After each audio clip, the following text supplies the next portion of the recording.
இஸ்ரவேல் ஜனங்கள் வாக்குத்தத்தம் பண்ணப்பட்ட ராஜ்யத்துக்குள்ளே தேசத்துக்குள்ளே சுதந்திரிக்க காரணம் அவர்கள் செய்த உத்தம காரியம் அல்ல, நீதி காரியம் அல்ல. ஒரு பக்கத்துல இதையெல்லாம் மறக்கிறவர் அல்ல நம்முடைய ஆண்டவர். ஆண்டவருக்காக எதையாக நீ செய்துட்டுண்டானால் இதை அவர் மறக்கிறவர் அல்ல.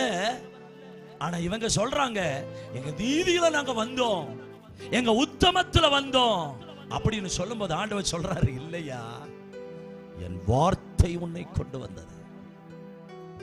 கர்த்தருடைய வார்த்தைக்கு அவ்வளவு பலன், ஆண்டவருடைய வார்த்தைக்கு அவ்வளவு பலன் இருக்கு. உன்னை கடைசி வரையும் கொண்டு சேர்ப்பதற்கு அவரால் மட்டும்தான் முடியும், அவருடைய வார்த்தையால மட்டும்தான் முடியும். அல்லேலூயா சொல்லுவீங்களா? சத்தமா ஒரு அல்லேலூயா சொல்லுங்க.